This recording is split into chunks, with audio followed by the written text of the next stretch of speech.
Hello, my dear students. Today we are going to read a beautiful poem, A Musical Instrument by Elizabeth Barrett Browning. This poem is from your main course book.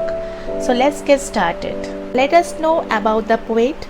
Elizabeth Barrett Browning was an English poet of the Victorian era, popular in Britain and the United States during her lifetime. She was the eldest of 11 children. Elizabeth Barrett wrote poetry from the age of 11. Some of her well-known poems are The Battle of Marathon, The Seraphim, The Cry of the Children, and The Lady's Ears. Now let us recite the poem, A Musical Instrument, stanza 1. What was he doing, the great god Pan, down in the reeds by the river, spreading ruin and scattering ban, splashing and paddling with hoops of a goat, and breaking the golden lilies afloat with the dragonfly on the river. The main character in the poem is Pan, a half-god. In Greek mythology, he is depicted as half-goat and half-man. Here, the speaker in the first stanza is asking what the great god Pan is doing. Pan is creating destruction to the reeds by the river's side. He has become a curse for the reeds. He is splashing and paddling with his goat-like hoops. In this process, he is breaking the golden lilies floating on the river and disturbing the dragonfly flying near the river's side. Stanza 2. He tore out a reed, the great god Pan, from the deep cool bed of the river. The limpid water turbidly ran, and the broken lilies a dying lay, and the dragonfly had fled away ere he brought it out of the river. In the second stanza, the speaker witnesses the great god tearing out a reed from the deep cool bed of the river. He is disrupting the peace of the ecosystem in a very violent way. The limpid, which means clear water, turns muddy, the lilies begin to die, and the dragonfly flees from the chaos, while the muddy water continues to flow. Finally, he tore out a reed from the river bed. Stanza 3. High on the shore sate the great god Pan, while turbidly flowed the river, and hacked and hewed as a great god can, with his heart bleak still at the patient reed, till there was not a sign of a leaf in it to prove it fresh from the river. In the third stanza of the poem, A Musical Instrument, the speaker describes how Pan has moved from the water to the shore. He sits there and the river flows below him. The water has turned muddy. The god, having retrieved the reed that he was so desperate for, is now hacking and hewing it with his knife, reshaping it beyond recognition. He violently removes the leaves until it no longer looks like a reed.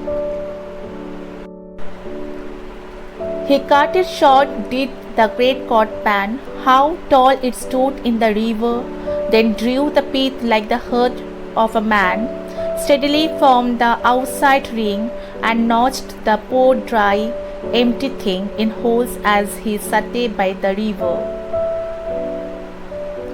In the fourth stanza, the speaker describes how Pan cuts the reed short.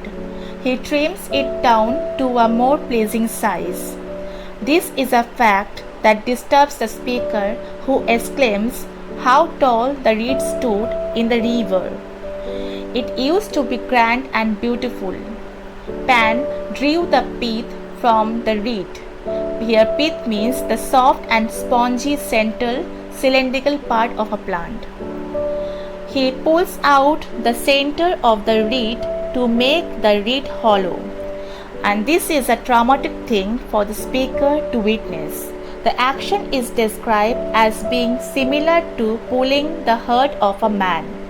The next thing Pan does is to notch holes into the poor dry empty reed, fashioning the reed into a flute, also known as panpipe. He does this while sitting by the river. Stanza 5. This is the way loved the great god Pan, loved while he sat by the river. The only way since God began to make sweet music they could succeed. Then dropping his mouth to a hole in the reed, he blew in power by the river. In the 5th stanza, the god laughs over the work he has done. He is pleased with himself and thinks that this is the only way to make music sweet. Destruction is required in order to create something new and beautiful. At this point, he lowers his mouth to a hole and blows into it. It has been crafted into the desired form, and the flute is now being used as he pleases. Stanza 6. Sweet, sweet, sweet, O Pan, piercing sweet by the river, blinding sweet, O great god Pan, the sun on the hill forgot to die, and the lilies revived, and the dragonfly come back to dream on the river. The speaker now refers to Pan as sweet, sweet, sweet. Through repetition, the speaker is ironically acknowledging a general change in his perception. Now that he is able to produce something beautiful, he is regarded as being sweet. He is piercing the river with his sweetness and blinding those who hear his music with joy. On hearing the sweet music that Pan produced, the sun forgot to set, the lilies revived, and the dragonflies came back to dream on the riverside.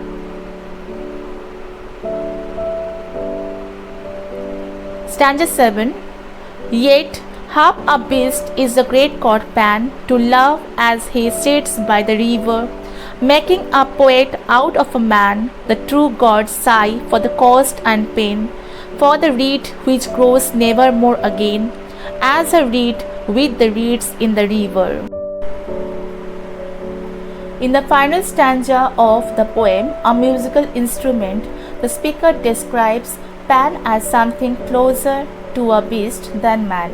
In fact, the speaker immediately notes that he is half a beast. This is evident through the way he is able to sit by the river and love.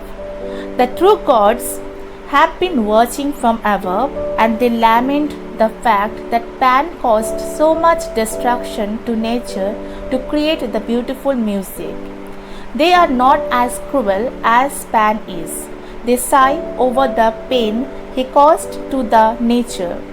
The final two lines mourn for the loss of the reed, that the innocent reed will never grow again alongside its reeds in the river. Thank you, dear students.